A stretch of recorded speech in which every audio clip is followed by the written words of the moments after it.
அனைவருக்கும் வணக்கம். சற்று முன்பு தமிழக அரசு இன்று வெளியிட்டுள்ள 19 முக்கியமான அறிவிப்புகள் என்னென்ன என்பதை பற்றி தான் நம்ம இந்த வீடியோவில் டீட்டெயிலாக பார்க்க போகிறோம். ஸோ முடிந்த அளவுக்கு இந்த வீடியோவை ஸ்கிப் பண்ணாமல் முழுமையாக பாருங்கள். இந்த வீடியோக்குள்ளே போகிறதுக்கு முன்னாடி இந்த வீடியோக்கு ஒரு லைக் பட்டனை ப்ரெஸ் பண்ணிடுங்க. நீங்கள் இதுவரைக்கும் என்ன சேனலை சப்ஸ்கிரைப் பண்ணாமல் இருந்தீங்கன்னா மறக்காமல் சப்ஸ்கிரைப் பண்ணிக்கோங்க. கூடவே அந்த பெல் சிம்லையும் மறக்காமல் கிளிக் பண்ணிக்கோங்க. சரி, வாங்க இப்போ நாம் வீடியோக்குள்ளே போகலாம். முதல் அறிவிப்பு. கடந்த ஆண்டு டிசம்பர் 10, 11, 12, 13 ஆகிய நாட்களில் நடைபெற்ற குரூப் 1 தேர்வு முடிவுகளை தமிழ்நாடு அரசு பணியாளர் தேர்வாணையம் வெளியிட்டுள்ளது. தேர்வு முடிவுகளை TNPSC இணையதளத்தில் அறிந்து கொள்ளலாம். இதில் 627 மதிப்பெண்களுடன் கடலூரை சேர்ந்த மாணவி முதலிடம் பிடித்தும் உள்ளார். தற்போது இறுதி தரவரிசை பட்டியல் வெளியிடப்பட்டுள்ள நிலையில் 90 காலி பணியிடங்களுக்கான கலந்தாய்வு விரைவிலேயே நடத்தப்பட்டு பணி நியமனம் வழங்கப்படவும் உள்ளது. இரண்டாவது அறிவிப்பு. தமிழக சட்டப்பேரவையில் நிறைவேற்றி அனுப்பப்பட்ட 2 மசோதாக்களுக்கு ஆளுநர் ஒப்புதல் அளித்துள்ளார். தனியார் பல்கலைக்கழகங்கள் திருத்த சட்ட மசோதா, தமிழ்நாடு பொது கட்டட உரிமை திருத்த சட்ட மசோதாவுக்கு ஒப்புதல் அளிக்கப்பட்டுள்ளது. ஏப்ரல் 9ஆம் தேதி ஆளுநர் ஒப்புதல் அளித்துள்ள நிலையில் ஏப்ரல் 11ஆம் தேதி அரசிதழில் வெளியிடப்பட்டுள்ளது என தமிழ்நாடு அரசு தெரிவித்துள்ளது. மசோதாக்களுக்கு ஒப்புதல் தர ஆளுநர் ஜனாதிபதிக்கு உயர்நீதிமன்றம் காலக்கெடு நிர்ணயித்து தீர்ப்பளித்துள்ள நிலையில் 2 மசோதாக்களுக்கு ஆளுநர் ஒப்புதல் அளித்தும் உள்ளார். மூன்றாவது அறிவிப்பு. டாஸ்மாக் பணியாளர்களுக்கு 2000 ரூபாய் ஊதிய உயர்வு வழங்கப்படும் என அமைச்சரான செந்தில் பாலாஜி தெரிவித்திருக்கிறார். இம்மாதம் 1ஆம் தேதியிலிருந்து ஊதிய உயர்வு கணக்கிட்டு வழங்கப்படும் எனவும் 6567 மேற்பார்வையாளர்கள், 14636 விற்பனையாளர்கள், 2426 உதவி விற்பனையாளர்களுக்கு ஊதிய உயர்வு வழங்கப்படும் என அமைச்சர் தெரிவித்தும் இருக்கிறார். தமிழ்நாட்டில் டாஸ்மாக் விற்பனை கடந்த ஆண்டை காட்டிலும் 2489 கோடி அதிகரித்துள்ளது.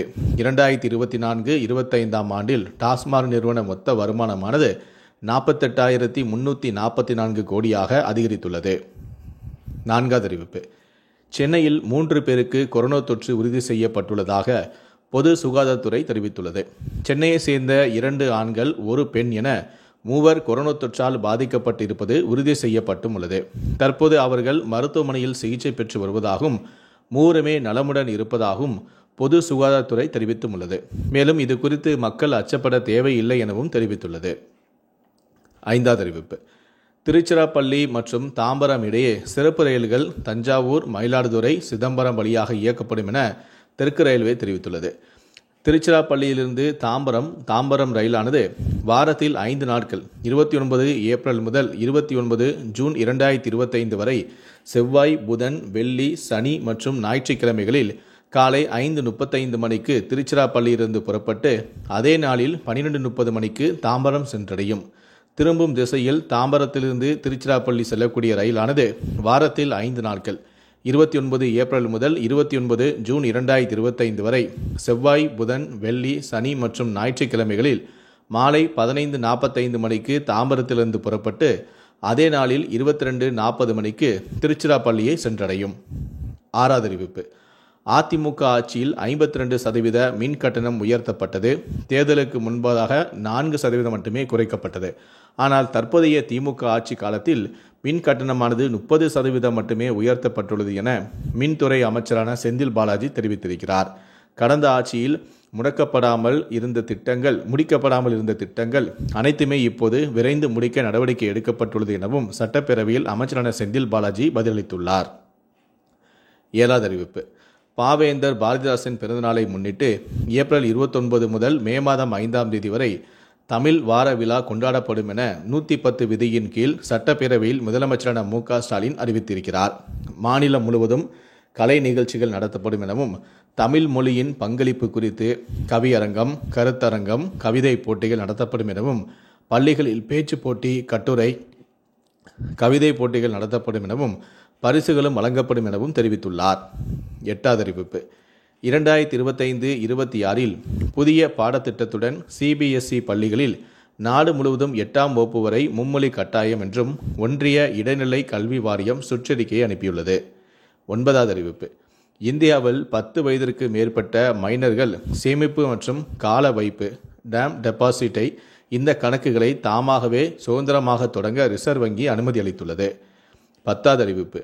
புதிய போலி ரூ. 500 நோட்டுகள் சந்தையில் பரவலாக இருப்பதாக மத்திய உள்துறை அமைச்சகம் எச்சரிக்கை விடுத்துள்ளது. 11வது அறிவிப்பு. இந்திய இசைக்கருவிகளின் ஒலியை மட்டுமே, உதாரணமாக புல்லாங்குழல், தபேலா, வயலின், ஹார்மோனியம் போன்ற இந்த ஒலியை மட்டுமே இனி வாகனங்களில் ஹாரனாக பயன்படுத்த முடியும் என்ற சட்டத்தை கொண்டுவர திட்டமிட்டுள்ளதாக மத்திய சாலை போக்குவரத்து மற்றும் நெடுஞ்சாலைத்துறை அமைச்சரான நிதின் கட்கரி தெரிவித்திருக்கிறார். 12வது அறிவிப்பு. தென்னிந்திய பகுதிகளில் மேல் வளிமண்டல கீழக்கு பகுதிகளில் கிழக்கு மற்றும் மேற்கு திசை காற்று சந்திக்கும் பகுதி நிலை கொண்டுள்ளது. இதன் காரணமாக தமிழகத்தில் 27ஆம் தேதி வரை லேசான மழை பெய்யும் என்றும் சென்னை வானிலை ஆய்வு மையம் தெரிவித்துள்ளது. 13வது அறிவிப்பு. அரசு ஊழியர்களுக்கான பழைய ஓய்வூதிய திட்டம் தொடர்பாக உரிய நேரத்தில் முடிவு எடுக்கப்படும் என நிதியமைச்சரான தங்கம் தென்னரசு தெரிவித்திருக்கிறார். பழைய ஓய்வூதிய திட்டத்தை பொறுத்தவரை அரசு ஒரு குழுவை நியமித்துள்ளது. IAS அதிகாரியான சுகந்தீப் சிங் பேடி தலைமையிலான இந்த குழு அமைக்கப்பட்டுள்ளது. குழுவுக்கான கால வரையறைகள் தரப்பட்டும் இருக்கிறது. அந்த குழுவை பொறுத்தவரை பல்வேறு அரசு ஊழிய சங்கங்கள், ஆசிரியர்கள் சங்கங்கள் என பலருடைய கருத்துக்களையும் தெரிவித்துள்ளனர். அதனை முதலமைச்சரிடம் கலந்து பேசி கோரிக்கைகளை அரசு மிகுந்த கவனத்தில் எடுத்து கொண்டு உள்ளது. அவர்கள் கேட்டிருக்கக்கூடிய கோரிக்கைகளை குழுவிடம் விவாதித்து உரிய நேரத்தில் சரியான முடிவை அரசு மேற்கொள்ளும் எனவும் தெரிவித்துள்ளார். 14வது அறிவிப்பு. நெல்லையில் ராதாபுரத்தில் 14 கோடியில் பன்னோக்கு விளையாட்டு அரங்கம் அமைக்க அரசாணை வெளியிடப்பட்டுள்ளது. அனைத்து வகை விளையாட்டுக்கான வசதிகளை கொண்ட அரங்கம் தாராபுரத்தில் அமைக்கப்படவும் உள்ளது. 15வது அறிவிப்பு. போப் பிரான்சிஸ் இறுதி அஞ்சலி நிகழ்ச்சியில் அமைச்சரான நாசர், சட்டமன்ற உறுப்பினரான இனிகோ இருதராஜ் ஆகியோர் பங்கேற்பார்கள் என்று தமிழ்நாடு அரசு அறிவித்துள்ளது. போப் மறைவுக்கு 3 நாட்கள் துக்கம் அனுசரிக்கப்படும் என்றும் தமிழ்நாடு அரசு ஏற்கனவே அறிவித்துள்ளது. 16வது அறிவிப்பு. 10ஆம் வகுப்பு சமூக அறிவியல் தேர்வில் 1 மதிப்பெண் வினாவில் 4வது கேள்விக்கு விடை அளித்திருந்தாலே 1 மதிப்பெண் வழங்கப்படும் என அறிவிக்கப்பட்டுள்ளது. ஜோதிபா போலே குறித்த கேள்விக்கு விடை அளித்திருந்தால் 1 மதிப்பெண் வழங்கப்படும் என அறிவிக்கப்பட்டுள்ளது. 10ஆம் வகுப்பு பொதுத் தேர்வு விடைத்தாள் திருத்தும் பணி நடைபெறும் நிலையில் தேர்வுத்துறை இந்த தகவலை தெரிவித்துள்ளது. 17வது அறிவிப்பு. சென்னை பல்கலைக்கழகத்தில் முதுநிலை பட்டப்படிப்புக்கு இன்று ஏப்ரல் 23ஆம் தேதி முதல் விண்ணப்பிக்கலாம் என அறிவிக்கப்பட்டும் உள்ளது. சென்னை பல்கலைக்கழகத்தின் unom.ac.in என்ற இணையதளத்தில் மாணவர்கள் விண்ணப்பிக்கலாம். 18வது அறிவிப்பு. மதுரை சித்திரை திருவிழாவில் வைகை ஆற்றில் கள்ளழகர் இறங்கும் நாளான மே மாதம் 12ஆம் தேதி உள்ளூர் விடுமுறை அறிவிக்கப்பட்டும் உள்ளது. மதுரை சித்திரை திருவிழாவின் நிகழ்ச்சியான மே 12ஆம் தேதி திங்கட்கிழமை காலை 6 மணிக்குள் கள்ளழகர் தங்க குதிரை வாகனத்தில் வைகை ஆற்றில் இறங்குகிறார். இந்த விழாவில் மதுரை மட்டுமின்றி மாநிலத்தின் பல்வேறு பகுதிகளிலிருந்தும் லட்சக்கணக்கான பக்தர்கள் கலந்து கொள்வார்கள். இந்த விழாவையொட்டி மதுரை மாவட்டத்திற்கு மே மாதம் 12ஆம் தேதி உள்ளூர் விடுமுறை அறிவித்து மாவட்ட கலெக்டரான சங்கீதா உத்தரவிட்டிருக்கிறார். கடைசியாக 19வது அறிவிப்பு.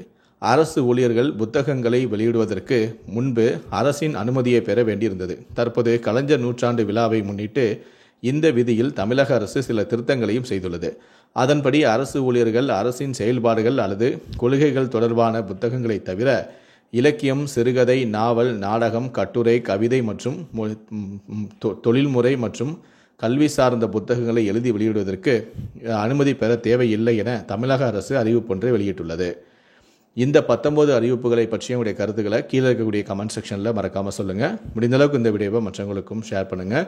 மேலும் இது போன்ற பல வீடியோக்களை நீங்கள் பார்க்கணும் அப்படின்னு நினச்சிங்கன்னா மறக்காமல் நீங்கள் சப்ஸ்கிரைப் பண்ணுங்கள். கூடவே அந்த பெல் சிம்பளையும் மறக்காமல் கிளிக் பண்ணுங்கள். நன்றி, வணக்கம்.